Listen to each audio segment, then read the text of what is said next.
Good evening. മാറ്റിനി വെബിനാറിലേക്ക് എല്ലാവർക്കും സ്വാഗതം.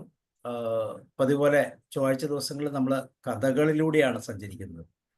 ഓരോ കഥകളും വ്യത്യസ്തമായ അനുഭവങ്ങളാണ് നമുക്ക് നൽകുന്നത്. കാരണം ഒരു കഥ വായിക്കുകയല്ല, കഥ കേൾക്കുകയല്ല, അതിനേക്കാളൊക്കെ ഉപരി അതിൻ്റെ ആഴങ്ങളിലേക്ക് ഒരുപക്ഷെ ആ കഥാകാരൻ ചിന്തിക്കാത്ത കാര്യങ്ങളെപ്പോലും കൂടി നമ്മൾ പലപ്പോഴും ചർച്ച ചെയ്യാറുണ്ട്.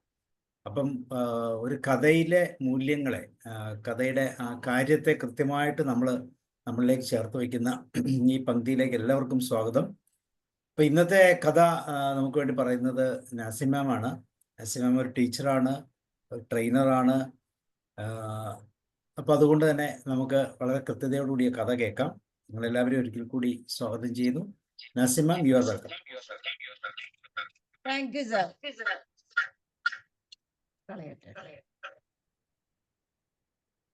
Thank you Sabu sir and thank you all. Good evening. ജീവിതത്തിലെ പല തിരക്കുകൾ മാറ്റിവെച്ചുകൊണ്ട് കഥ കേൾക്കാൻ താല്പര്യപൂർവ്വം എത്തിച്ചേർന്ന എല്ലാ ലെജൻസിനും അല്പസമയം സമാധാനപൂർവം ഇരിക്കാം എന്ന ചിന്തയ്ക്കും നന്ദി. സ്നേഹപൂർവമായ അഭിവാദ്യങ്ങൾ.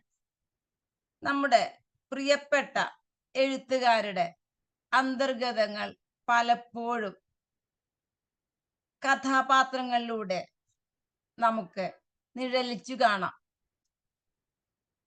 ഇന്ന് ഞാനിവിടെ പരിചയപ്പെടുത്തുന്നത് പ്രശസ്ത കഥാകാരിയും കവയിത്രിയുമായ കൂട്ടത്തിൽ മനുഷ്യസ്നേഹിയുമായിരുന്ന മാധവിക്കുട്ടി, കമലാദാസ്, കമല സുരയ്യ എന്ന വ്യത്യസ്ത നാമങ്ങളിൽ അറിയപ്പെട്ട പ്രിയ എഴുത്തുകാരിയെയാണ് നാം ഏറെ സ്നേഹിക്കുന്ന കഥാകാരി, പുന്നയൂരിന്റെ സ്വന്തം കഥാകാരി.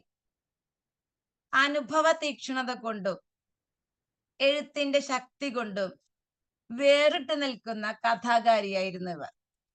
കാലത്തിനു മുമ്പേയും അതേസമയം കാലത്തിനൊപ്പവും സമാനത പുലർത്തിക്കൊണ്ട് സഞ്ചരിച്ച അവരുടെ തൂലിക ഏറെ വിശേഷണങ്ങൾ നിറഞ്ഞതാണെന്ന് നമുക്ക് ഏവർക്കും അറിയാം. ഒരു സാധാരണ സ്ത്രീയുടെ ജീവിതം പച്ചയായി എങ്ങനെ വരച്ചു കാട്ടാം എന്നൊരു വാഗ്മയ ചിത്രം അവരുടെ കോലാട് എന്ന കഥയിലൂടെ നമുക്ക് വേർതിരിച്ചെടുക്കാൻ കഴിയും. അവരുടെ പല ഇംഗ്ലീഷ് കവിതകളും പല സാഹിത്യകൃതികളും നിങ്ങൾ ഈ കാലഘട്ടത്തിനിടയിൽ വായിച്ചിട്ടുണ്ടെന്ന് എനിക്കറിയാം. എൻ്റെ കഥ, അതോടൊപ്പം തന്നെ ബാല്യകാല സ്മരണകൾ, നീർമാതളം പൂത്തകാലം, നഷ്ടപ്പെട്ട നീലാംബരി, ചന്ദനമരങ്ങൾ, മാധവിക്കുട്ടിയുടെ കവിതകൾ, ഒറ്റയടിപ്പാത, അമ്മയും മകനും, പക്ഷിയുടെ മണം, ചെറുകഥയാണത്, പാവാട, വീട് നഷ്ടപ്പെട്ട പെൺകുട്ടി, നെയ്പായസം, കാടിന്റെ സംഗീതം, അങ്ങനെ അങ്ങനെ അങ്ങനെ പല വഴിയിലൂടെയും അവരുടെ തൂലിക ചലിച്ചു കഴിഞ്ഞു. അതുകൊണ്ടാണ് കാലത്തിനൊപ്പവും അവർ സഞ്ചരിച്ചു എന്ന് പറയുന്നത്. മാധവിക്കുട്ടിയുടെ രചനകൾ സ്ത്രീകളുടെ അനുഭവങ്ങളെയും വികാരങ്ങളെയും ആഴത്തിൽ സ്പർശിക്കുമായിരുന്നു. അവരുടെ പല തുറന്നു പറച്ചിലുകളും വിമർശനങ്ങളും അവരുടെ രചനകളുടെ ഒരു ഭാഗമായിരുന്നു. അത് ഒരു പരിധി വരെ അവർക്ക് ജീവിതത്തിൽ വിമർശനങ്ങൾ ഏറ്റെടുക്കേണ്ടതായും വന്നിട്ടുണ്ട്. Thank you. ഞാനിവിടെ അവതരിപ്പിക്കുന്ന കഥ അവരുടെ ഒരു കൊച്ചു കഥയാണ്, കോലാട്.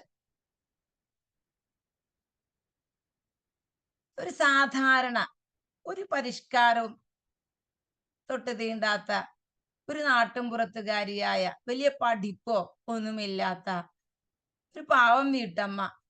ആ സ്ത്രീയുടെ അവസ്ഥ അതാണ് നമുക്ക് മാധവിക്കുട്ടിയുടെ കോലാടിലൂടെ വേർതിരിച്ചെടുക്കാൻ കഴിയുന്നത്. മക്കൾക്ക് പോലും അവരുടെ രൂപം ഇപ്പോൾ ഒരു കുറച്ചിലാണ്. കഥയിലോട്ട് കടക്കാം. അവളുടെ 43-ാമത്തെ വയസ്സിൽ തമാശക്കാരനായ മൂത്ത മകൻ പറഞ്ഞു, അമ്മേ, നിങ്ങളെ കണ്ടാൽ ഒരു കോലാടിനെയാണ് ഓർമ്മ വരിക. അവൾ അവന്റെ ചിരിയിൽ ഒപ്പം പങ്കുകൊണ്ടു. കാരണം എല്ലാവരും ചിരിക്കുമ്പോൾ അമ്മയ്ക്കും പങ്കുകൊള്ളണ്ടേ? അത് പുറത്തു മാത്രമായിരുന്നു. പക്ഷേ അന്ന് അവരെല്ലാവരും വീട്ടിൽ നിന്ന് പോയപ്പോൾ അവൾ തന്റെ കണ്ണാടിയെടുത്ത് വിഷണ്ണതയോടെ തന്റെ മുഖം ഒന്ന് പരിശോധിച്ചു. എത്രയോ കാലമായി തന്റെ മുഖം കണ്ണാടിയിലൊന്ന് നോക്കിയിട്ട് ആ പ്രതിബിംബത്തെ ഒന്ന് ആസ്വദിച്ചിട്ട് അവൾ പോലും മറന്നു. അതാ തന്റെ ഒട്ടിയ കവിളുകൾ, പാവം സ്ത്രീ, തന്റെ ഒട്ടിയ കവിളുകളെ വീണ്ടും പുഷ്ടിപ്പെടുത്തുവാൻ പാകത്തിൽ വല്ല മാർഗവും ഉണ്ടായിരുന്നെങ്കിൽ ഈശ്വരാ, തന്റെ ജീവിതവും അതോടെ പുഷ്ടിപ്പെടുമെന്ന് അവൾക്ക് തോന്നി. കാരണം ആ കണ്ണാടി തന്റെ ഒരു നേർചിത്രം അതിൽ പ്രതിഫലിപ്പിച്ചു കാണിച്ചു. ഉള്ളിൽ അവൾ വിഷാദപ്പെട്ടിരിക്കാം. അതുകൊണ്ടാണ് അവൾക്ക് ആ വിഷണ്ണത, ആ ഭാവം വന്നത്. യൗവനവും ദേഹപുഷ്ടിയും ഉണ്ടായിരുന്ന കാലത്ത് അവൾ നിലത്തെ പായ വിരിച്ച് കിടന്നുറങ്ങുമായിരുന്നില്ല. കാരണം അന്നവൾ ബ്യൂട്ടി കോൺഷ്യസ് ആയിരിക്കാം. കാരണം ബോഡിയുടെ സോഫ്റ്റ്നെസ് പോയാലോ എന്നൊരു വ്യഥയൊക്കെ അവൾക്ക് ഉണ്ടാവുമല്ലോ സ്വാഭാവികമായിട്ടും. ഇന്ന് അവളെല്ലാം മറന്നു. ജീവിതത്തിന്റെ പ്രാരാബ്ധങ്ങൾക്കിടയിൽ, ഓട്ടപ്പാച്ചിലിനിടയിൽ, മക്കളെയും ഭർത്താവിനെയും തൃപ്തിപ്പെടുത്താനുള്ള ആ വെപ്രാളത്തിനിടയിൽ എല്ലാം അവൾ മറന്നു. പക്ഷേ ഓരോന്നോരോന്നോർത്ത് കണ്ണാടി നോക്കിയിരിക്കാൻ എവിടെ സമയം? പല പണിയും അടുക്കളയിൽ ബാക്കി വെച്ചിട്ടുണ്ടല്ലോ എന്ന ചിന്ത തിരിച്ച് അടുക്കളയിലേക്ക് അവളെ കൂട്ടിക്കൊണ്ടുപോയി. അതാ ഈശ്വരാ, പാല് തിളയ്ക്കാൻ തുടങ്ങിയല്ലോ. രാവിലെ മുതൽ അർദ്ധരാത്രി വരെ അവിശ്രമം ജോലിയെടുത്ത് അവൾ തന്റെ കുടുംബത്തെ വളർത്തിക്കൊണ്ടുപോകുന്നു, പരിപാലിച്ചു പോകുന്നു. അത് അവരുടെ ഒരു സഹനത്തിന്റെയും ആ, ആ, എന്താ പറയാ, സന്തോഷത്തിന്റെയും കടപ്പാടിന്റെയും ഒരു പാതയായിട്ടാണ് അവൾ ഉൾക്കൊണ്ടിട്ടുള്ളത്. അതിനവൾക്ക് സങ്കടമോ പരാതിയോ വേവലാതിയോ ഒന്നും തന്നെ ആരോടും ഇന്നേ ഒരാൾ മൊഴിഞ്ഞിട്ടില്ല എന്നതാണ്. മെലിഞ്ഞ് വെളുത്ത് അവിടെയായി ചില ഒടിവുകൾ പറ്റിയെന്ന് തോന്നിക്കുന്ന ഒരു ശരീരമായിരുന്നു അവളുടേത്. നമുക്ക് അവളുടെ രൂപം അല്പസമയം കണ്ണടച്ചാൽ തന്നെ ഒപ്പിയെടുക്കാൻ കഴിയും. അടുക്കളയിൽ അവിശ്രമം പണിയെടുക്കുന്ന പാവം വീട്ടമ്മ. പക്ഷേ അവൾ ഒരിക്കലെങ്കിലും ക്ഷീണിച്ചു വീഴുകയോ ക്ഷീണിച്ചുവെന്ന് പരാതിപ്പെടുകയോ പണികളുടെ ഭാരത്തെക്കുറിച്ച് കുറ്റപ്പെടുത്തുകയോ ഉണ്ടായില്ല എന്നതാണ് അവളുടെ സമർപ്പണം. അവൾ വെള്ളം നിറച്ച പാട്ടകൾ എടുത്തുപൊക്കി കുളിമുറിയിൽ നിന്ന് അടുക്കളയിലേക്കും അടുക്കളയിൽ നിന്ന് കുളിമുറിയിലേക്കും മറ്റും ഓടിക്കൊണ്ടും നടന്നുകൊണ്ടും നീങ്ങിക്കൊണ്ടിരിക്കുമ്പോൾ അവളുടെ ഭർത്താവും മുതിർന്ന മക്കളും എല്ലാം അവളെ സഹായിക്കാൻ മുതിർന്നതുമില്ല. അവരെല്ലാം അവരുടേതായ ലോകത്തായിരുന്നു.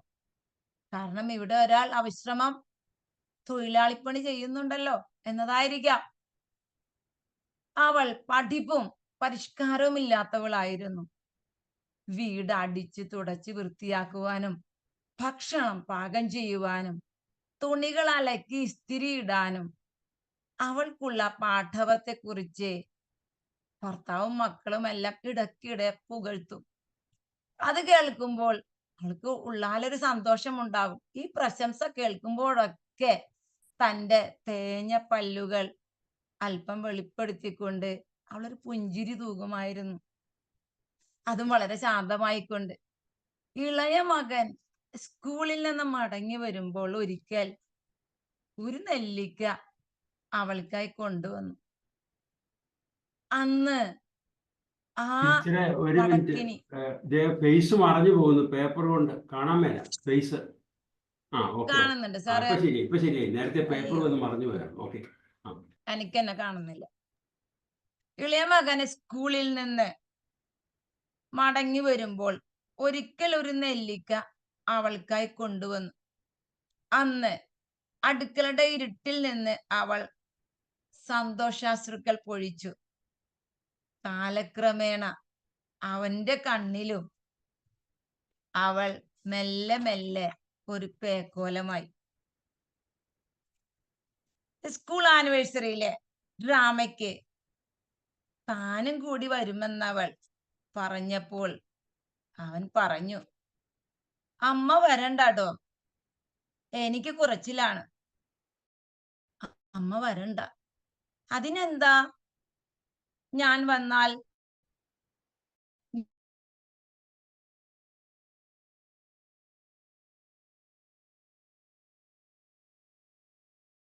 ഞാൻ സിൽക്കിന്റെ സാരി ഉടുക്കാലോ എന്ന് പറഞ്ഞത്. എന്നാലും വരണ്ടമ്മേ. മെലിഞ്ഞ കാലുകൾ, അവളുടെ ആ മെലിഞ്ഞു നീണ്ട കാലുകൾ 2 മുറികളുള്ള ആ കൊച്ചു വീട്ടിൽ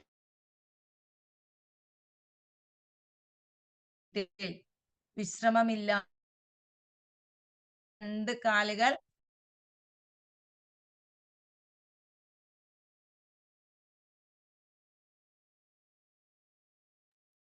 കട്ടായി പോയല്ലേ? നെറ്റിന് എന്തോ പ്രോബ്ലം ഉണ്ടെന്ന്. വെയിറ്റ് ചെയ്യാം.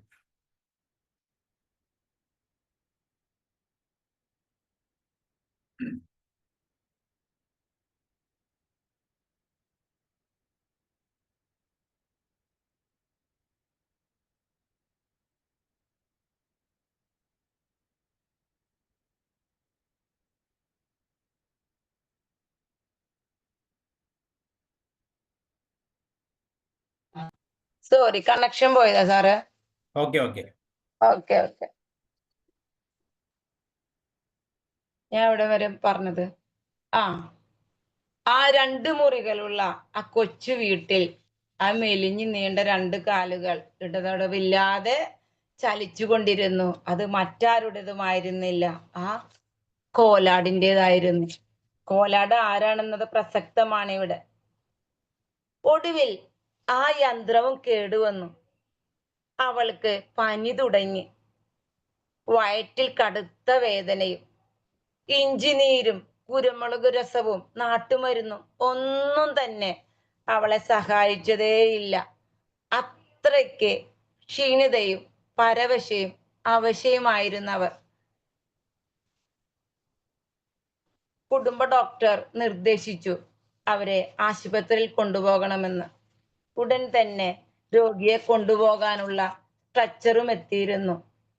10ാം ദിവസം ഡോക്ടർ അവരെ അവരുടെ ഭർത്താവിനോട് നിർബന്ധപൂർവം ആശുപത്രിയിൽ എത്തിക്കാൻ ആവശ്യപ്പെട്ടു.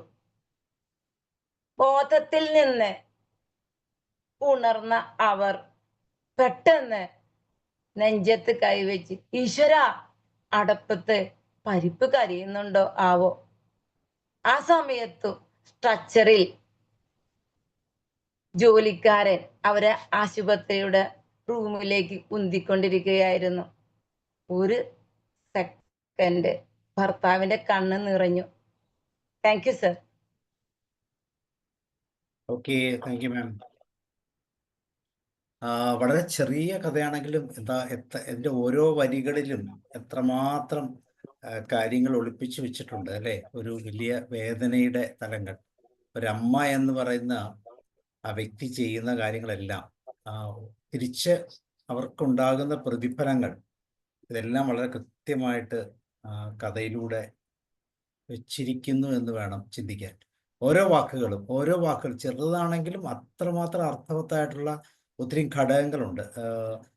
സാധാരണ നമുക്ക് എപ്പോഴും അറിയാം, അമ്മ എന്ന് പറയുമ്പോൾ അമ്മയുടെ ജോലി ഭാരവും അതിൽ നിന്ന് കിട്ടുമ്പോൾ ഉണ്ടാകുന്ന സന്തോഷവും, അതറിഞ്ഞ് ഒരു നെല്ലിക്ക കൊണ്ടുവരുന്ന ഒരു കാര്യം ഇവിടെ പറയുന്നുണ്ട്. നെല്ലിക്ക കൊടുക്കുമ്പോൾ സന്തോഷത്തിൻ്റെ കണ്ണുനീർ അവിടെ വീഴുന്നതായിട്ട് കാണാം. ഇങ്ങനെ ഓരോ തലങ്ങളും കൃത്യമായി പരിശോധിക്കുമ്പോൾ എത്രമാത്രം അർത്ഥതലങ്ങളാണ് ഒരു ചെറിയ കഥയും. ഇത്ര ചെറിയ കഥ, ആ പ്രായം വരെ കൃത്യമായിട്ട് പറയുകയാണ്. 43ാമത്തെ വയസ്സിൽ മകൻ്റെ ഒരു തമാശയോടുകൂടിയാണ് അത് തുടങ്ങുന്നത്. കാണുമ്പോഴേ പറയുന്നതാണ്, ഒരു കോലാടിനെ, അമ്മയെ കാണുമ്പോൾ എനിക്കൊരു കോലാടിനെ കുറിച്ച് ഓർമ്മ. കോലാടെന്ന് പറയുമ്പം അറിയാം, തീരെ ക്ഷീണിച്ച ഒരു ആട് അല്ലെങ്കിൽ മാംസമില്ലാതെ എല്ലും തോലും പോലെ ഇരിക്കുന്ന ഒരു ആടിൻ്റെ രൂപമാണ് നമുക്ക് കോലാടെന്ന് പറഞ്ഞും വരുന്നത്. ഒരുപക്ഷെ നമ്മൾ അങ്ങനത്തെ ആടുകൾ നമ്മുടെ നാട്ടിലുണ്ടോ എന്നുള്ളത് കുറവാണ്. കാരണം നമ്മുടെ നാട്ടിലുള്ള ആടുകൾക്കൊക്കെ അതിനേക്കാളും നല്ല ആരോഗ്യമുള്ള പോലെയാണ് പൊതുവെ കാണുന്നത്. അപ്പോൾ ആ കോലാടിനെയാണ് ഓർമ്മ വരിക എന്ന് പറയുമ്പോൾ ചിരിക്കുന്നുണ്ടെങ്കിലും ഉള്ളിൽ ആ സങ്കടം, കണ്ണാടിയുടെ മുമ്പിൽ പോയി ആ മുഖമൊന്ന് പരിശോധിക്കുന്നു, പൊട്ടിയ കവളുകളൊന്ന് പരിശോധിക്കുന്നു. ഇതിനെയൊക്കെ ഒന്നും കൂടെ പുഷ്ടിപ്പെടുത്താൻ എന്തെങ്കിലും മാർഗമുണ്ടോ എന്ന് സ്വയം ഒന്ന് ആശ്വസിക്കുന്നു. പക്ഷെ ഇങ്ങനെ ആശ്വസിക്കാനൊന്നും സമയമില്ല. അപ്പം തന്നെ അവിടെ അടുക്കളയിൽ വെച്ചിരിക്കുന്ന പാല് താഴെ പോയോ എന്ന് ചിന്തിച്ചുകൊണ്ട് ഓട്ടുന്ന ഓട്ടമാണ്. കൃത്യമായിട്ട് പറയാം, രാവിലെ മുതൽ അർദ്ധരാത്രി വരെ ഒരു വിശ്രമവുമില്ലാതെ ജോലിയെടുക്കുന്നു. ശരീരപ്രകൃതി തീരെ ശോഷിച്ച അവസ്ഥയിലാണ്. പക്ഷെ ഒരിക്കൽ പോലും ക്ഷീണിക്കുകയും വീഴുകയൊന്നും ചെയ്യത്തില്ല. കാരണം ലക്ഷ്യം ഭയങ്കരമാണ്. എത്ര പേർക്ക് കൃത്യമായി ഭക്ഷണം ഉണ്ടാക്കി കൊടുക്കണം, കാര്യങ്ങളെല്ലാം കൃത്യമായിട്ട് നിർവഹിക്കണം. അപ്പം അതുകൊണ്ട് തന്നെ പോലെ വെള്ളം കോരണം, വെള്ളം എല്ലായിടത്തും കൊണ്ട് നിറച്ച് വെക്കണം. അപ്പം ഇങ്ങനെയുള്ള പണികളെല്ലാം കൃത്യമായിട്ട് ചെയ്യുന്നതിനുള്ള, നമ്മളിങ്ങനെ പറയും, നല്ല ലക്ഷ്യമുണ്ടെങ്കിൽ ക്ഷീണം തോന്നത്തില്ലെന്നാണ്. അപ്പം ഇതിന് എത്രമാത്രം ലക്ഷ്യത്തോടുകൂടി മുന്നോട്ട് പോവുകയാണ് ചെയ്യുന്നത്. തുണി തേച്ചു കൊടുക്കണം, അങ്ങനെ സകല പരിപാടികളും ഒക്കെ ചെയ്യണം. പലപ്പോഴും പ്രശംസകൾ കിട്ടുന്നില്ല എന്നുള്ളതാണ് സത്യം. പക്ഷെ ഇവിടെ നെല്ലിക്കയുടെ ഒരു എക്സാമ്പിൾ അവിടെ പറയുന്നുണ്ട്. ഇളയ മകൻ സ്കൂളിൽ നിന്ന് വരുമ്പോൾ ഒരു നെല്ലിക്ക കൊണ്ടുവന്ന് അമ്മയ്ക്ക് കൊടുക്കുമ്പോൾ ഉണ്ടാകുന്ന സന്തോഷം. എല്ലാവരിൽ നിന്നും ഇതൊക്കെയാണ് പ്രതീക്ഷിക്കുന്നത്, പക്ഷെ പലപ്പോഴും അത് കിട്ടുന്നില്ല എന്നുള്ളതാണ്. പിന്നെ അമ്മയോട് സ്കൂളിൽ അമ്മയെ കൂടെ കൊണ്ടുപോകാമോ എന്ന് ചോദിക്കുമ്പോൾ കൊച്ചിൻ്റെ മറുപടികളൊക്കെ വളരെ പ്രത്യേകതയുള്ള മറുപടികളാണ്. അതിലൂടെ ഉണ്ടാകുന്ന ബുദ്ധിമുട്ടുകളും പിന്നെ ആശുപത്രിയിലേക്കുള്ള യാത്രയും, ആശുപത്രിയിൽ ചെല്ലുമ്പോഴും പരിപ്പ് കരിയുന്നുണ്ട് എന്ന് തോന്നുന്നു എന്ന് ഉള്ള വാക്കുകൾ. പക്ഷെ ഇത് കണ്ട ഒരു വ്യക്തിയെക്കുറിച്ച് അവിടെ പറയുന്നുണ്ട്, ഭർത്താവിൻ്റെ കണ്ണുകൾ നനഞ്ഞ് എന്ന് അവസാനം പറഞ്ഞു നിർത്തുകയാണ്. വളരെ അർത്ഥവത്തായ ഒരു കഥ. താങ്ക് യു നസീം മാം, വളരെ സന്തോഷം. ഓക്കെ, നമുക്ക് ചർച്ചകളിലൂടെ ആരെങ്കിലും കൊലയുടെ വായിച്ചിട്ടുണ്ടോ? നേരത്തെ വായിച്ചില്ലെങ്കിൽ നഷ്ടമാണ് അല്ലേ, അത്ര ചെറിയൊരു കഥയാണ്. രമാവതി മാം, ശ്രീകുമാരി മാം പറഞ്ഞോളൂ. അർത്ഥവും ആഴവുമുള്ള കഥ, ഹൃദയം നൊമ്പരം ഉണർത്തുന്ന കഥ. കുടുംബസ്നേഹം, ഉത്തരവാദിത്വം, സ്വന്തം ശരീരം പോലും മറന്ന്, സ്വന്തം സുഖം മറന്ന് കുടുംബത്തിന് വേണ്ടി മാത്രം ഇന്നത്തെ കാലത്ത് അങ്ങനെയൊക്കെയുള്ളവരെ കാണാൻ പ്രയാസമാണ്. എന്നാലും മാധവിക്കുട്ടിയുടെ കഥയിൽ വളരെയധികം നല്ലൊരു കാരി ഒളിഞ്ഞിരിപ്പുണ്ട്. മാധവിക്കുട്ടി പ്രശസ്തയായ ഒരു എഴുത്തുകാരി ആണല്ലോ. അങ്ങനെ നല്ലൊരു സ്ത്രീയുടെ രൂപമാണ് മാധവിക്കുട്ടി നമുക്ക് വരച്ചു കാട്ടുന്നത്. 43-ാമത്തെ വയസ്സിൽ മകൻ പറയുന്നത് അമ്മയെ കണ്ടാൽ കോലാടിനെ പോലെ ഉണ്ടെന്നും വർഷങ്ങൾക്ക് ശേഷമാണ്. അപ്പോൾ കണ്ണാടി നോക്കാൻ പോലും സമയമില്ല. തൻ്റെ കാര്യം ഒന്നും തന്നെ. ഇന്നത്തെ കാലത്ത് എല്ലാവരും സെൽഫ് ലവിനെ പറ്റിയാണ് കൂടുതലും പറയാറുള്ളത്. അന്നതൊന്നുമില്ല. അവർക്ക് കുടുംബത്തെ മാത്രം, ഭർത്താവിനെയും കുട്ടികളെയും നോക്കുക, അവർക്ക് വേണ്ടി ജീവിതം ഒഴിഞ്ഞു വെച്ച ഒരാളാണ്. ത്യാഗ സുരഭില. നല്ലൊരു കഥ. പൊട്ടിയ കവളും രൂപം തന്നെ ഇപ്പൊ മനസ്സിൽ വന്നുകൊണ്ടേയിരിക്കുന്നു. നല്ല കഥയാണ്. Thank you. അവസാനം ഹോസ്പിറ്റലിൽ പോകുന്നു. അവിടെ വെച്ച് അടുക്കളയിലെ കാര്യം ചിന്തിക്കുന്നു. എല്ലാ അമ്മമാരും ചിലപ്പോഴൊക്കെ ഇങ്ങനെയാണ്. ഞാനും അടുപ്പിലൊക്കെ വെച്ചിട്ട് കരിയുന്നില്ല, നോക്കും, മറക്കും. പാലും കറിയൊക്കെ. എന്നാലും വളരെ നല്ലൊരു കഥ. Thank you.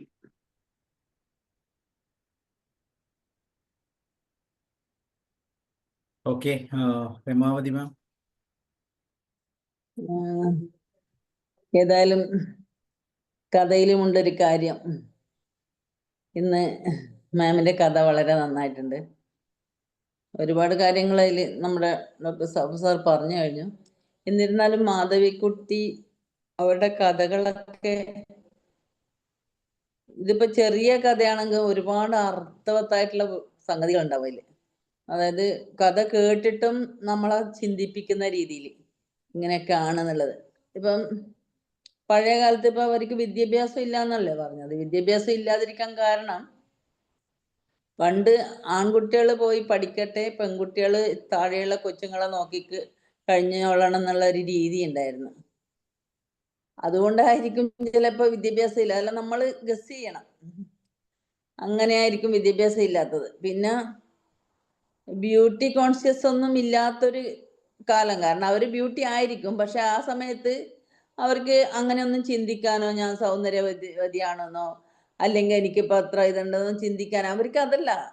അവരുടെ ലൈഫ് സാക്രിഫൈസ് ചെയ്യാണ് മക്കൾക്കും ഭർത്താവിനും വേണ്ടിയിട്ട് എന്തെല്ലാം ചെയ്തു കൊടുക്കാൻ പറ്റും. അപ്പം അങ്ങനെ ചെയ്തു കൊടുക്കുമ്പോ കിട്ടുന്ന അവരുടെ സന്തോഷം. എനിക്ക് തേച്ചു കൊടുക്കാൻ പറ്റില്ല, മോനെ സ്കൂളിൽ പോകുമ്പോ ചുന്താണി സാരീന്റെ തുമ്പില്ല അതിൽ പിടിച്ചിട്ട് ചൂടോട് കൂടിയിട്ട് അവരുടെ ബാഗിൽ വെച്ചു കൊടുക്കാൻ പറ്റിയല്ല. അങ്ങനെയുള്ള ചിന്താഗതിയാണ്. അതിൽ തന്നെ ഇപ്പം പെട്ടെന്ന് ഒരു തമാശക്കാണെങ്കിലും ആ ഒരു കഥയിലുള്ള ട്വിസ്റ്റ് അവിടെ ട്വിസ്റ്റ് വരുന്ന അവിടെയാണ്. കാരണം അമ്മയെ കണ്ടാൽ കോലാടിനെ പോലെയുണ്ടെന്ന്. അപ്പോഴാണ് അവര് കണ്ണാടി നോക്കിയിട്ട് സ്വയം ചിന്തിക്കുന്നത്, അയ്യോ ഞാൻ ഇത്രയും മെലിഞ്ഞ് കവളെല്ലാം ഒട്ടി, മോൻ പറഞ്ഞത് ശരിയാണല്ലോ. അപ്പൊ മോന്റെ പക്ഷത്ത് ചേരാണ്. ഒരു കോലാടിനെ പോലെ തന്നെ ഞാൻ ഉണ്ടല്ലോ ഇപ്പൊ. കാരണം കോലാട് എന്ന് പറയുമ്പോ സാറ് പറഞ്ഞ പോലെ തന്നെ കാലെല്ലാം മെലിഞ്ഞ് കോലാട് ഇങ്ങനെ വയറെല്ലാം ചിലപ്പോ വയറുണ്ടാവും, വയറ് തള്ളിയിട്ടൊക്കെ ഉണ്ടാവും, അല്ലെങ്കിൽ വയറ് ഒട്ടിയിട്ടുണ്ടാവും. ഗർഭിണിയാണെങ്കിൽ വയറ് തള്ളിയിട്ടോ അല്ലെങ്കിൽ ഒട്ടിയിട്ടുണ്ടാവും. അപ്പം പിന്നെ അങ്ങനെ ആയിട്ടുണ്ടോ എന്നുള്ള ഡൗട്ട് അവർക്ക് ഭയങ്കര ഡൗട്ട് ആയിരിക്കുമ്പോ പിന്നെ അതിലേക്കായി പിന്നെ ചിന്ത പോകുന്നത്. എന്നിട്ടും അവര് അത് മറന്നിട്ട് വീണ്ടും ജോലിയൊക്കെ ചെയ്യാണ് എല്ലാവർക്കും വേണ്ടി ചെയ്തോടാൻ. പിന്നെ വീണ്ടും ആ കഥയിലേക്ക് വരുമ്പോഴൊക്കെ മോന്റെ സ്കൂളിലൊന്ന് പോകണം എന്നുള്ള ആഗ്രഹം വന്നിട്ട് മോൻ പറയാണ് അമ്മ വരണ്ടാന്ന്. അമ്മ വരണ്ടാന്ന് പറയുമ്പോ അവര് നല്ലോണം വിഷമിച്ചു, ഞാൻ വന്നാൽ എന്താന്നുള്ളത്. അപ്പൊ മോൻ കാര്യം പറയുന്നില്ല, മോനും അറിയാം അമ്മേനെ കാണാന്. പക്ഷെ ഇവര് കാര്യങ്ങള് ചെയ്തു കൊടുക്കുമ്പോഴും ആ ചിരിക്കുന്നത്, ആ പല്ല് കാട്ടിയിട്ടുള്ള ആ ചിരി അവരുടെ ഉള്ളിന്റെ ഉള്ളിൽ നിന്ന് വേദനാജനകമായിട്ടുള്ള ചിരിയെന്ന് എനിക്ക് ആ കഥ കേൾക്കുമ്പോ തോന്നിയത്. എന്തായാലും ഇങ്ങനെയുള്ള അമ്മമാരുണ്ട്, ഇപ്പോഴും ഉണ്ട് എന്നാ ഞാൻ പറയുന്നത്. പണ്ട് മാത്രമല്ല, ഇപ്പോഴും ഉണ്ട്. അടുക്കളയിൽ നിന്ന് അധികം അരങ്ങത്തേക്ക് വരാൻ സമയമില്ലാത്ത അമ്മമാർ ഇപ്പോഴും ഉണ്ട്. ഏതായാലും നല്ല കഥയായിരുന്നു ma'am. Thank you. Thank you ma'am. Okay, Omana teacher.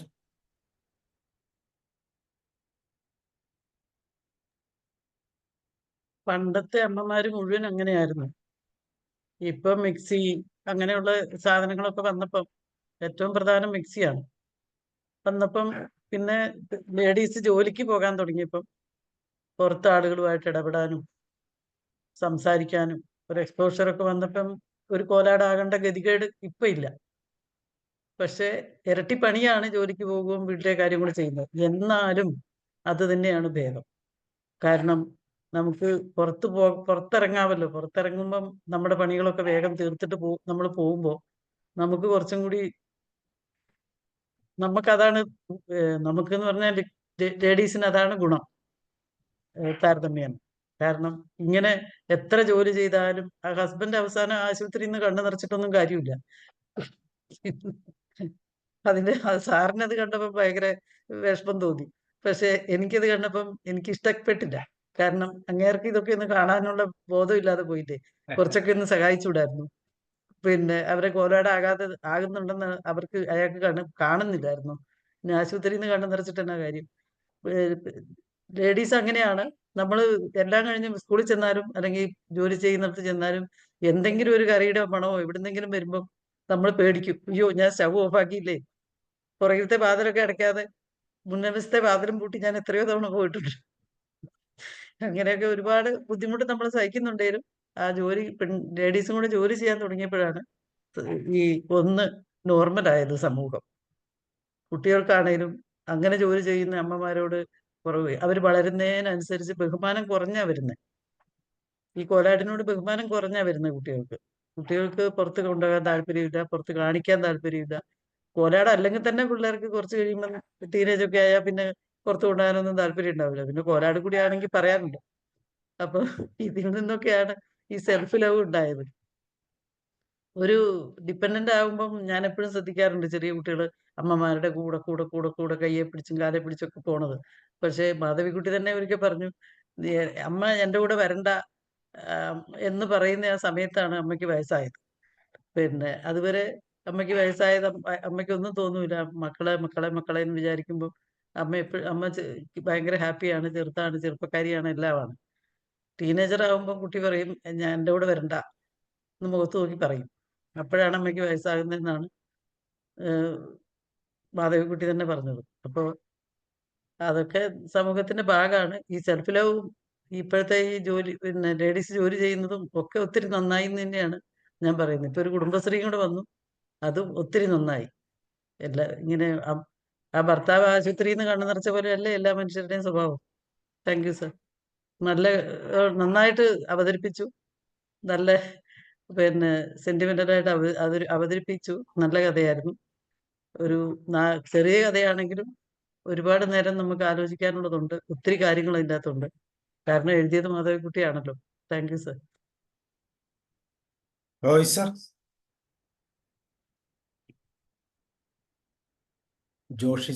Roy sir. Okay. സ്വന്തം ശരീരവും രൂപവും ഒന്നും ശ്രദ്ധിക്കാതെ അടുക്കള ജോലിയിൽ മാത്രം ശ്രദ്ധിക്കുന്നതും അത് അമ്മമാരുടെ മാത്രം ഉത്തരവാദിത്വമാണെന്ന് കണ്ട് വളർന്ന കുറേ കാലഘട്ടങ്ങളുണ്ടായിരുന്നു സ്ത്രീകൾ.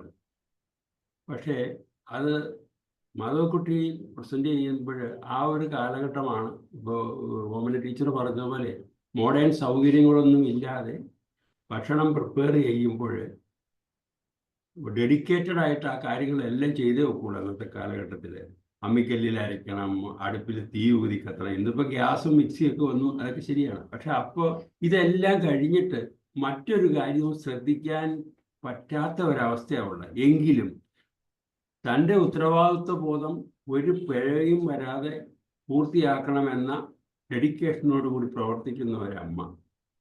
അത് കഴിഞ്ഞ് കൗമാരക്കാരനായ ഒരു പയ്യനായിരിക്കാം. അമ്മയുടെ രൂപം കോലാട് പോലെ എന്ന് പറയുന്ന അവസരത്തിൽ ആണ് സ്വന്തം ശരീരം, അതേ രൂപവും ഇതൊക്കെ ഒന്ന് ശ്രദ്ധിക്കാൻ പോകുന്നത്. എന്നാൽ അത് മാറണമെന്ന് ആഗ്രഹമുണ്ടെങ്കിലും തൻ്റെ ഉത്തരവാദിത്വങ്ങൾ അപ്പോഴും തന്നിൽ ഉത്തരവാദിത്വബോധം അപ്പോഴും ഉണ്ട്. അപ്പോൾ ആ കാലഘട്ടങ്ങളൊക്കെ ഇന്നിപ്പോൾ വളരെ കുറവായി. എത്രയായാലും ഇന്ന് അങ്ങനെയുള്ള ആൾക്കാർ കുറവാണ്.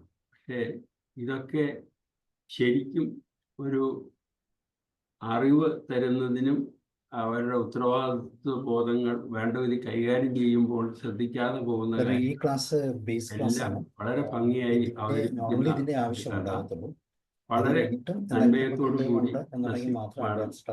അവതരിപ്പിച്ചു. ഇടയ്ക്ക് ചാലൻ ട്രബിളൊക്കെ വന്നെങ്കിലും സാരമില്ല. ആ പ്രസന്റേഷന്റെ സ്റ്റൈല് വളരെ ഭംഗിയായിരുന്നു. പ്രശ്നത്തെ പരിഹരിക്കാൻ. Thank you madam. ഇത്രയൊക്കെ എനിക്ക് പറയാനുള്ളൂ. ഓക്കെ. Thank you sir.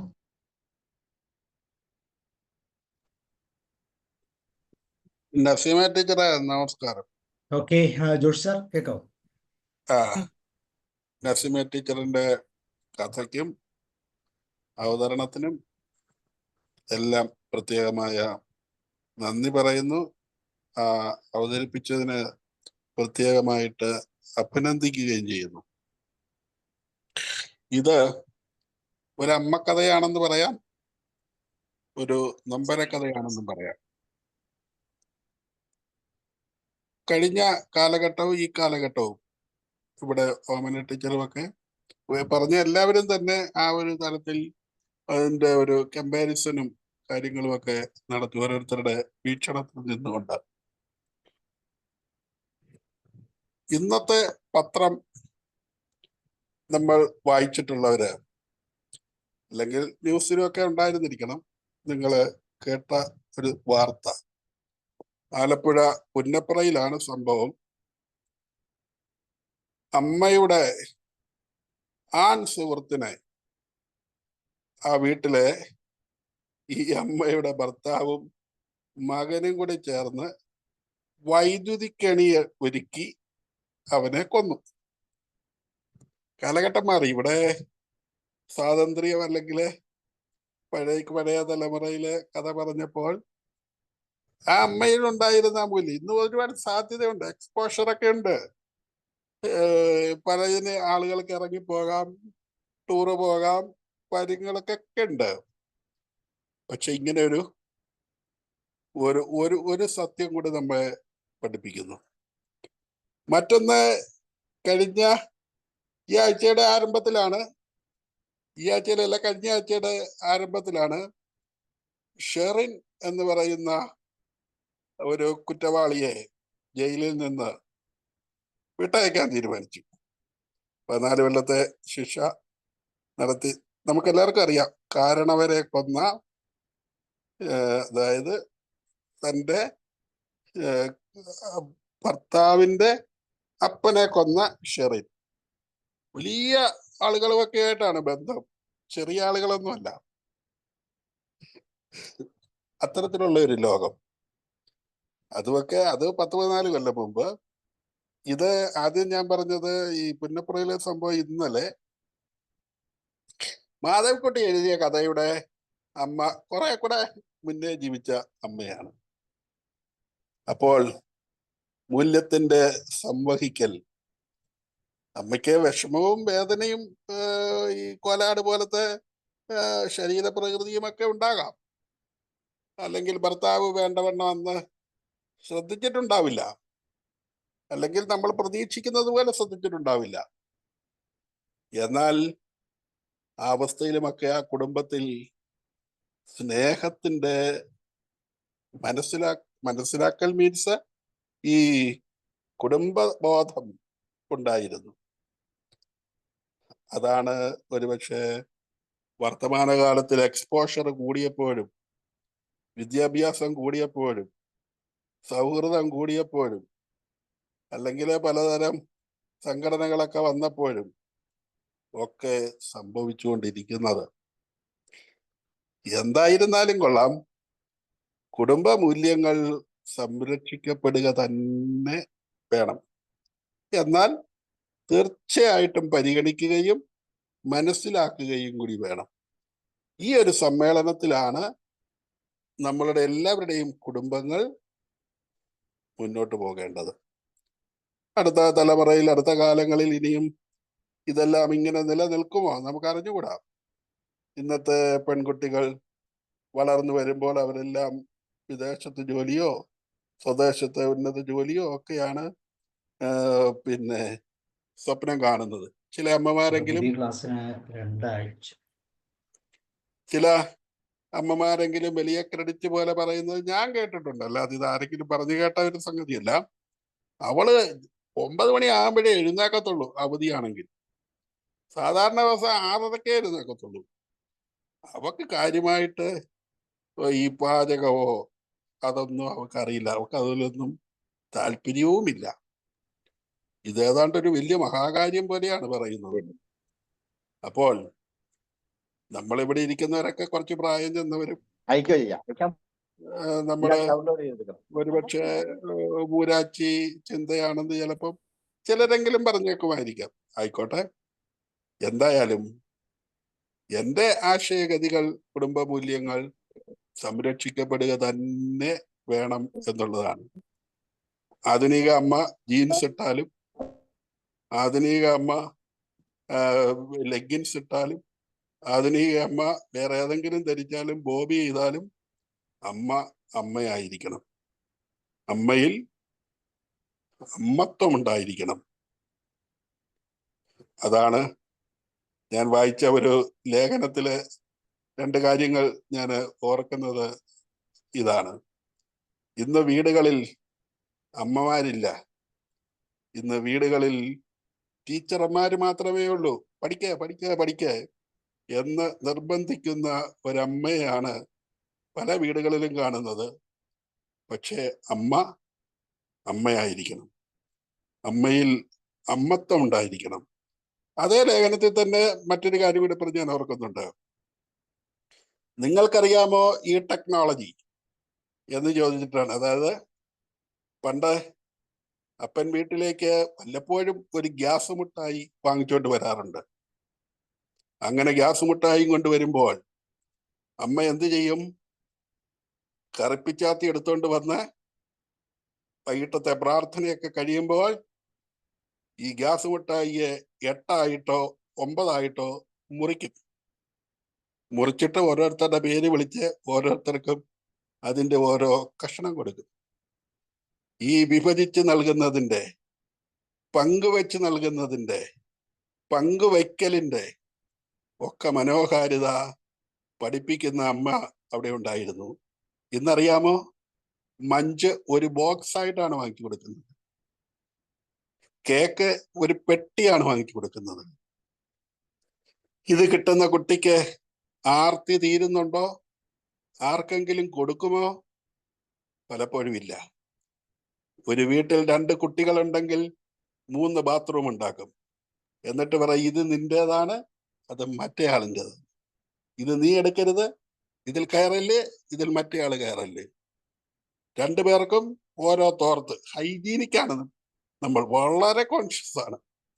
ഈ തോർത്ത് നിന്റേതാണ്, അതെടുക്കരുത്. മുമ്പ് ആകപ്പാടെ ഒരു 501 സോപ്പ് കൊണ്ട് തുണി അലക്കിയിരുന്നു, പാത്രം കഴുകിയിരുന്നു, പട്ടിയെയും പശുവിനെയും കുളിപ്പിച്ചിരുന്നു, കൊച്ചിനെയും കുളിപ്പിച്ചിരുന്നു. ഒരു ഹൈജീനിക്കും ഇല്ല.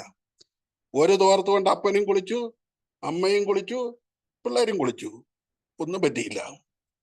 എന്നാൽ ഇന്ന് ഇതെല്ലാം ഉണ്ട്. ആർത്തി മാറുന്നുണ്ടോ?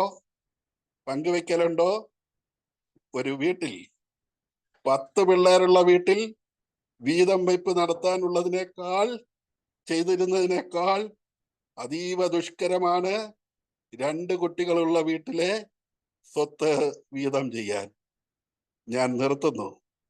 ഈ കഥയുടെ എല്ലാ നന്മവശത്തിനും എല്ലാവിധ ഭാവുകങ്ങളും ദൈവം അനുഗ്രഹിക്കട്ടെ. Thank you. Thank you sir. Okay, ഇനി ആർക്കെങ്കിലും ഷെയർ ചെയ്യാനുണ്ടോ? ഓമർ സർ പോയ, വിൻസെന്റ് സർ കേട്ടിരുന്നോ? ദിനേശ് കേൾക്കാമോ?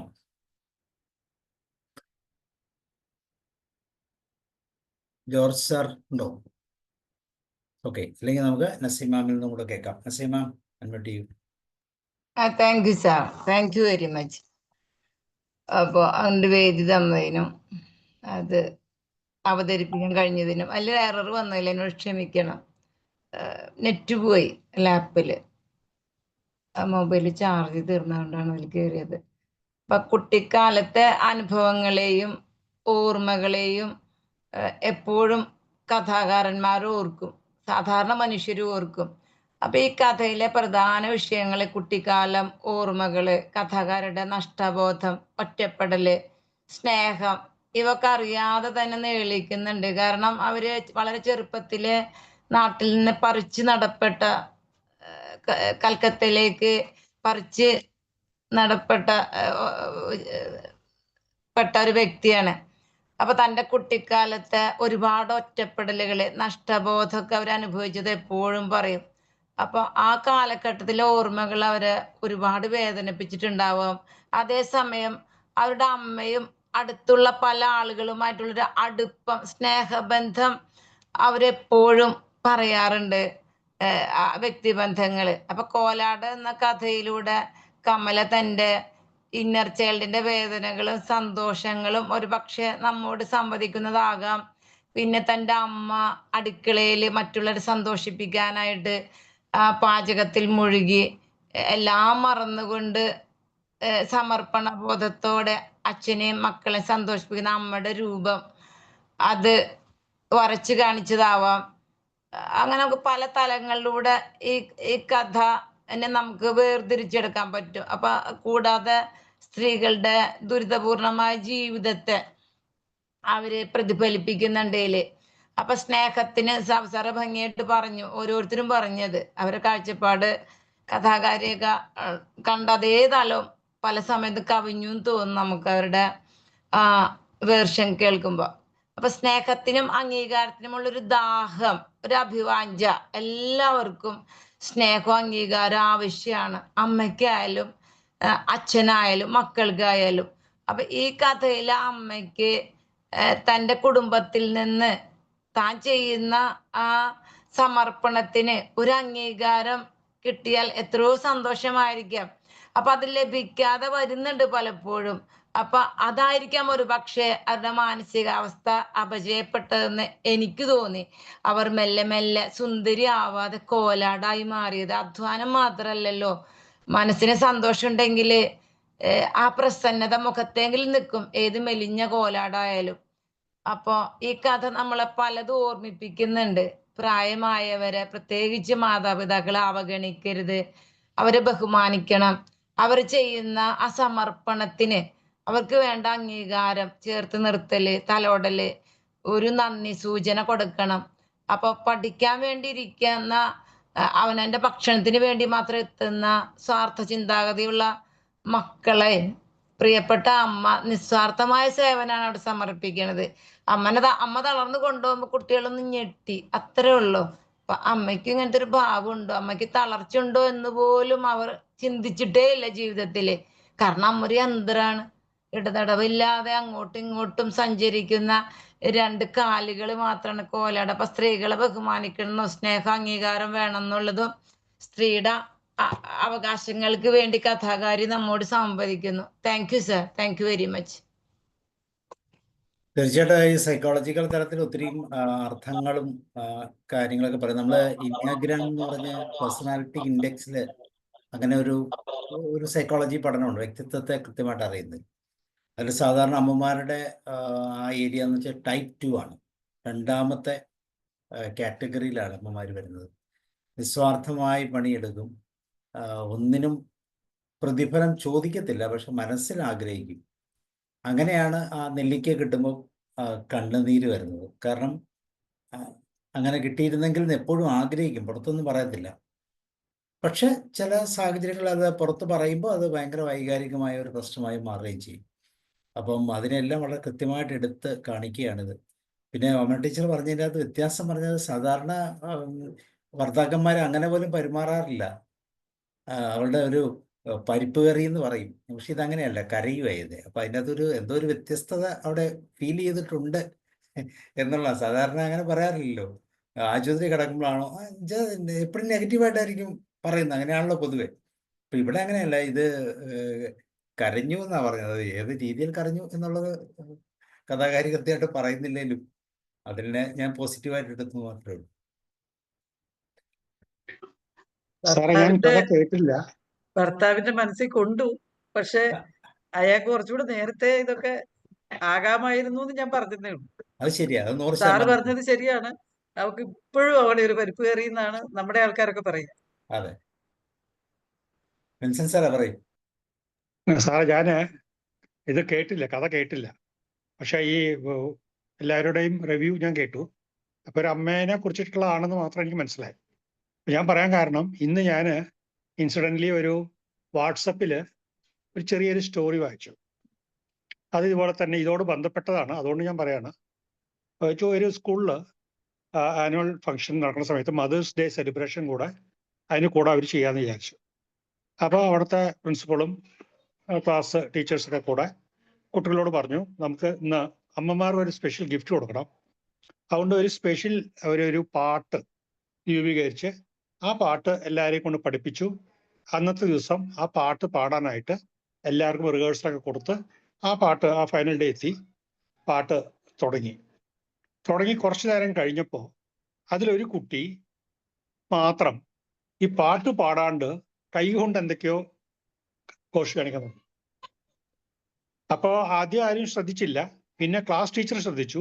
ക്ലാസ് ടീച്ചർ അവളെ ഇങ്ങനെ നോക്കി പറഞ്ഞു, ഇങ്ങനെ പാട്ടുപാട് എന്നൊക്കെ പറഞ്ഞു ഇങ്ങനെ കൈ കൊണ്ടൊക്കെ കാണിക്കുന്നുണ്ട്.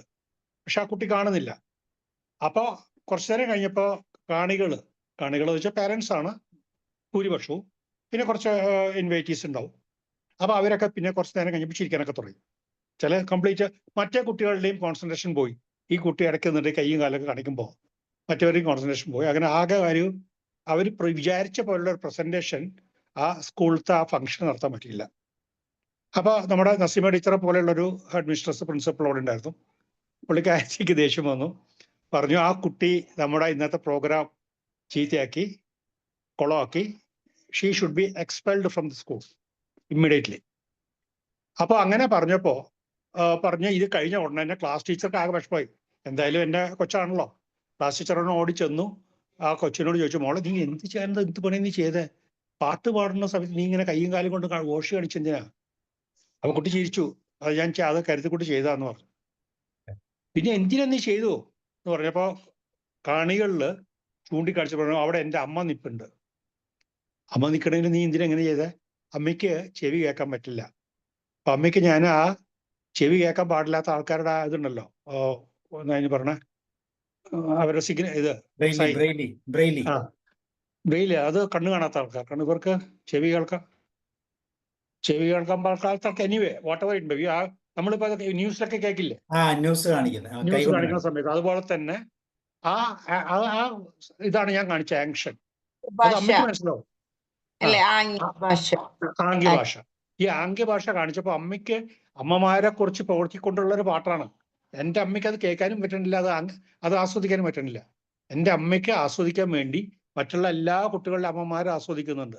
എൻ്റെ അമ്മ മാത്രം വെറുതെ ഇങ്ങനെ നോക്കി നിൽക്കുക. I can see that. അതുകൊണ്ട് ഞാൻ ആ അമ്മയെ കേൾപ്പിക്കാൻ വേണ്ടി മാത്രം, അമ്മയെ മനസ്സിലാക്കിപ്പിക്കാൻ വേണ്ടി മാത്രം ഞാൻ അങ്ങനെ ആംഗ്യഭാഷ കാണിച്ച് അമ്മയെ മനസ്സിലാക്കിപ്പിച്ചു. സോ ഇമ്മീഡിയറ്റ്ലി ടീച്ചർ കൊച്ചിനെ കെട്ടിപ്പിടിച്ചു. പ്രിൻസിപ്പൾ വന്നു, അവർക്ക് സ്പെഷ്യൽ അവാർഡൊക്കെ കൊടുത്തു. അങ്ങനെയാണ് കഥ. എനിക്ക് വളരെ ഇഷ്ടം തോന്നി. ഇൻസിഡൻ്റലി അത് ഈ കഥയുടെ ആയിട്ട് ഒരു ബന്ധപ്പെട്ട കാരണം ഞാൻ പറഞ്ഞു തന്നേ ഉള്ളൂ. Thank you ma'am. Thank U. അമ്മ പലപ്പോഴും അങ്ങനെ തന്നെയാണ്.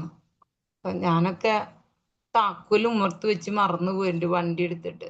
അവിടെ മുതുവട്ടൂര് കഴിഞ്ഞപ്പോഴാണ് പെട്ടെന്നൊരു ഓർമ്മ. ഇവിടുത്തെ ഉമ്മ മരിച്ചു പോയിട്ട് കുറെ വർഷമായിരുന്നു. മോളെ താക്കോല് എവിടെ വെച്ചേന്ന് ഉമ്മ ചോദിച്ച പോലെ തോന്നി. ഞാൻ വണ്ടി തുറന്ന് നോക്കുമ്പോ താക്കോലില്ല. ഈ കുഞ്ഞിക്കാട് ഉമ്മ മരിച്ചിട്ട് കുറെ കൊല്ലായി. വല്ലാത്ത അടുപ്പാ. അപ്പൊ ഇടയ്ക്കിടയ്ക്ക് മോളെ എന്നെ വിളിച്ചോണ്ടിരിക്കും. താക്കോല എന്തത്? ഇഞ്ഞ വണ്ടി നിർത്തി വന്ന് നോക്കുമ്പോ സാറേ ഉമ്മർത്ത് എത്രയോ തർമ്മക്കാര് പോണ വഴിയാണ്. ആ പുതിയ വീട്, ഒരു മനുഷ്യല്ല ഇവിടെ. എല്ലാത്തിന്റെ ലോക്കോടെ വെച്ചേക്കും. ഞാൻ പറഞ്ഞ നേരാലോ ചോദിക്കേ. അങ്ങനെ എല്ലാവർക്കും 2 തവണ എന്റെ ഫ്രണ്ട് എന്റെ 2 പേരെ വീട്ടിൽ ഞാൻ വണ്ടി എടുത്തവരെ കൊണ്ടുപോയി. അവര് സ്റ്റവ് പൂട്ടാൻ മറന്നിട്ട് ബാക്കിലെ ഡോറ് പൂട്ടിട്ടില്ലടി, ഒന്ന് വരുമോന്നൊക്കെ ചോദിച്ചിട്ട്. ഇതാണ് അമ്മമാര്, പാവങ്ങള്. ഓക്കെ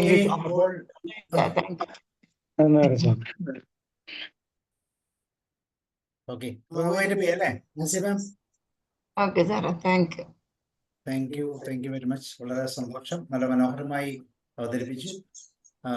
അപ്പൊ ഇതുപോലെ ഇനി അടുത്ത ആഴ്ച ആരെങ്കിലും കഥ പറയാനുണ്ടെങ്കിൽ പറയണേ. ഒരു കാര്യം പറഞ്ഞോട്ടെ സാറേ. അതായത് ഇത് മാം പറയുമ്പോ എനിക്ക് ഓർമ്മ വന്നത്, ഞാൻ പിന്നെ വൊക്കേഷണൽ ഗൈഡൻസ് ഓഫീസറായിട്ട് വർക്ക് ചെയ്യുമ്പോൾ ഒരു സ്കൂളിൽ പോയി, +2 സ്കൂളിൽ. അപ്പം കുറച്ച് നേരത്തെ എത്തിയത് കൊണ്ട് അവിടെ ടീച്ചേഴ്സ് പ്രിൻസിപ്പാളിന്റെ റൂമിന്റെ അടുത്ത് പുറത്ത് ഒരു അമ്മ നിന്ന് കരയാണ്. ഞാൻ ചോദിച്ചു, എന്താ ടീച്ചർ അവിടെ നല്ല കരച്ചിലാണല്ലോ എന്ന്. അയ്യോ, നമ്മളത് അന്വേഷിച്ച് വേണ്ട. സംഭവം എന്ന് പറഞ്ഞാല് ഇവിടെ പിന്നെ മീറ്റിംഗ് ഉണ്ട്, PTA മീറ്റിംഗ് വിളിച്ചിരിക്കുകയാണ്. അപ്പൊ ആ പയ്യൻ വീട്ടിൽ കാണിക്കൂല ഈ കത്ത്. അതുകൊണ്ട് നമ്മളവരെ നേരിട്ട് വിളിച്ചു, PTA മീറ്റിങ്ങിന് ഹാജരാവണമെന്ന് പറഞ്ഞിട്ട്. അപ്പം അവൻ കാണാതെ അവർ പാത്തുമതിങ്ങി നിൽക്കുകയായിരുന്നു. എന്തോ അവൻ കണ്ടുപോയി. അന്ന് കണ്ടിട്ട് അവരോട് പറയാണ്, നിങ്ങളോട് ആരാ ഇങ്ങോട്ട് വരാൻ പറഞ്ഞത്? ആടെ നിൽക്ക്, വീട്ടിലെത്തട്ടെ, ഞാൻ കാണിച്ചു തരാം അങ്ങക്ക്. അങ്ങനെ ഒരു സംഭവം. ഇപ്പൊ അവര് പറഞ്ഞില്ലേ സ്കൂളിലേക്ക് കുട്ടി വരണ്ടെന്ന് പറയുമ്പോ എനിക്ക് അതാ ഓർമ്മ വന്നത്. അങ്ങനെയുള്ള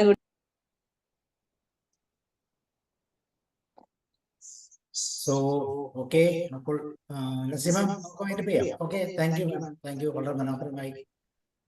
thank you and good night. നാളെ മൈൻഡ്ഫുൾനെസിന്റെ ദിവസമാണ്. ബ്രീത്തിങ്ങിന്റെ പുതിയൊരു ടോപ്പിക്കും കൂടെ നമുക്ക് കേൾക്കാം. So thank you and good night.